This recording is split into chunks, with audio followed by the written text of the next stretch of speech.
আসসালামু আলাইকুম। এসএসসি ২৬ ব্যাচের শিক্ষার্থীরা, তোমাদের পদার্থবিজ্ঞান পরীক্ষা। তো পদার্থবিজ্ঞানের সিকিউ নিয়ে অনেক ধরনের সমস্যা। সিকিউ কীভাবে অ্যান্সার করব, কীভাবে প্রশ্ন করে এইটা বুঝি না, এখনও বুঝি না। কীভাবে অ্যান্সার করব এইটাও এখনও মাথায় ঢুকছে না। তো এই সমস্যাগুলো সমাধান করে দিব আমি আজকে। তোমাকে টাইপ ভিত্তিক যেগুলো পড়াবো সবগুলো টাইপ ভিত্তিক, এবং এগুলো থেকে প্রশ্ন আসবে। যেই কোনো হয়তো হুবহু আসবে না, বাট নিয়মগুলা তুমি পড়ে গেলে তোমার নিয়মগুলা 100% কমন আসবে ইনশাল্লাহ। তো চলো শুরু করছি আমাদের আজকের এই টাইপ ভিত্তিক ক্লাসটা। আমরা পদার্থবিজ্ঞানের আজকে গাণিতিক কিছু সমস্যা সমাধান করাবো।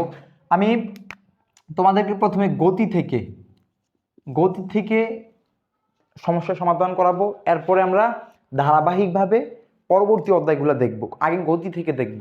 আমি প্রশ্নটা আগে তুলে নিয়েছি, আর তোমাকে এগুলা সঙ্গে সঙ্গে তুলে নিতে হবে, এবং তুমি সঙ্গে সঙ্গে বিষয়টা করবা, তাহলে তোমার সমস্যার সমাধান হয়ে যাবে। প্রশ্নটা হচ্ছে গাড়ির গতিপথের লেখচিত্র নিম্নরূপ। এটা একটা গাড়ির লেখচিত্র দেওয়া আছে। তোমার এদিক দিয়ে কি দেওয়া আছে? ব্যাগ দেওয়া আছে, মিটার পার সেকেন্ড কার একক? ব্যাগের একক। 5 second, 10 second, 15 second, 5 metre per second, 10 metre per second, 15 metre per second, 20 metre per second. নিচে দেওয়া আছে সময় 5, 10, 15, 20, 25, 28, 30 সময় দেওয়া আছে। এবং গাড়ির অবস্থাটা কোথায় আছে আগে তুমি বুঝে নাও, তারপরে তুমি পারবা। দেখো গাড়িটা আছে কোথায়? প্রথমে আছে 5 মিটার পার সেকেন্ডে এবং 15 মিটার পার সেকেন্ডে গাড়ির যেই ব্যাগটা, এটা কি বৃদ্ধি পেতেছে, মানে বৃদ্ধি আস্তে আস্তে কি করতেছে? বৃদ্ধি পাচ্ছে। যেমন 5 থেকে 15 মিটার পার সেকেন্ডে গাড়ির গতিবেগ বৃদ্ধি পেয়েছে। তারপরে 15 থেকে, অর্থাৎ সময় যখন 0 থেকে 10 সেকেন্ড, তখন গাড়ির ব্যাগ 5 থেকে বৃদ্ধি পেয়ে হয়েছে 15 মিটার পার সেকেন্ড। আর সময় যখন 10 থেকে 20 সেকেন্ড, তখন গাড়ির গতিটা 15 মিটার পার সেকেন্ডেই ছিল, মানে গাড়ির গতি ছিল 15 মিটার পার সেকেন্ড। এরপরে যখন সময় 20 থেকে 28, তখন কি হয়েছে? গাড়ির গতি সি থেকে ডি অংশে কি পেয়েছে? হ্রাস পেয়েছে। অর্থাৎ প্রথমে বৃদ্ধি, তারপরে সমবেগ, তারপরে কি? হ্রাস। তো এটা আমরা বুঝিয়ে দিলাম। এবার আমরা আমাদের যে গাণিতিক সমস্যাগুলা, এগুলো সমাধান করব। প্রথমেই দেওয়া আছে এবি অংশের ত্বরণ নির্ণয় করো। এবি অংশটা হচ্ছে এটার ত্বরণ নির্ণয় করতে হবে। তো ত্বরণকে প্রকাশ করে এ দ্বারা, এ সমান সমান ত্বরণ এ সমান সমান V minus U divided by T. এটা হচ্ছে সূত্র। তোমাকে আজকে সূত্র ধরে ধরে শিখাবো, একদম সূত্র ধরে ধরে। আমি প্রথমটা সমাধান করব, তোমাকে সূত্র ধরে ধরে একদম ক্লিয়ার করে দিব, পানি পানি করে দিব পড়াটা। এটা হচ্ছে সূত্র। বি হচ্ছে শেষ বেগ, ইউ হচ্ছে আদি বেগ, আর টি হচ্ছে সময়। যখন গাড়িটা এ বি অংশে ছিল, তখন সময় ছিল কত? 0 থেকে 10 সেকেন্ড। তো সময়টা আমরা বিয়োগ দিই, বড়টা থেকে ছোটটা বিয়োগ দিব আমরা। 10 থেকে 0 বিয়োগ দিলে কত? 0, কত? 10 সেকেন্ড। যখন গাড়িটা এ বি অংশে ছিল, তখন সময় ছিল কত? 10 সেকেন্ড। তখন সময় 10 সেকেন্ড। আমরা একটা পেয়ে গেছি, আদি বেগ শেষ বেগ। যখন গাড়িটা এ বি অংশে ছিল, প্রথমে ছিল কত? 5 মিটার পার সেকেন্ডে। তাহলে আদি বেগ কত? গাড়িটা বৃদ্ধি পেয়েছে, শুরু হয়েছে কত থেকে? 5 মিটার পার সেকেন্ড থেকে। তাহলে আদি বেগ ইউ হচ্ছে 5 মিটার পার সেকেন্ড। এটা হচ্ছে সময়, এটা হচ্ছে আদি বেগ। বি হচ্ছে শেষ বেগ।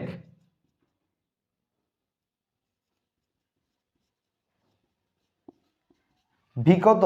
যখন বি অংশে ছিল, তখন বেগ কত ছিল? 15 মিটার পার সেকেন্ড। এটা হচ্ছে শেষ বেগ। আমাদের বার করতে বলছে কি? ত্বরণ এই সমান সমান, আমরা সূত্র লিখে দিয়েছি, মানগুলো বের করে দিয়েছি। এবার জাস্ট খালি অঙ্কটা করব। প্রথমে এই অংশটা আমি মুছে দিই, এই অংশটা আমাদের দরকার নাই। জাস্ট আমি তথ্যগুলো আগে লিখে নিলাম। এবার তোমরা কিভাবে পরীক্ষায়, আমি তো জাস্ট এটা প্রথমে বোঝানোর জন্য লিখেছি, তোমরা পরীক্ষায় যেভাবে অ্যান্সার করবে আমি তোমাদেরকে ঠিক ওইভাবেই দেখিয়ে দিচ্ছি।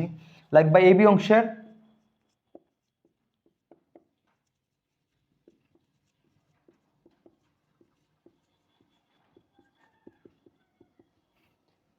আমরা জানি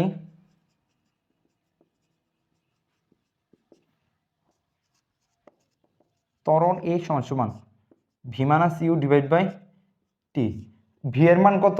15। আদিবেগ ইউর মান কত?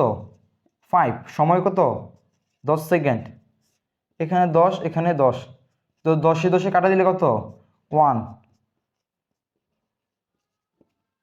Metre per.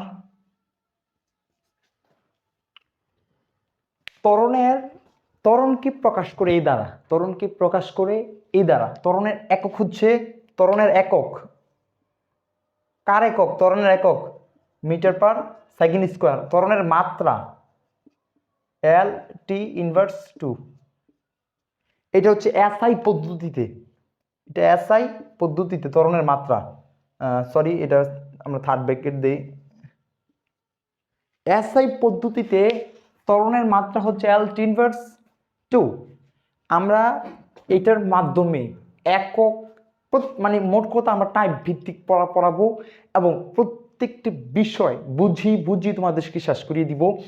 এই যে অঙ্কটা এখানে উত্তর হচ্ছে কত? 1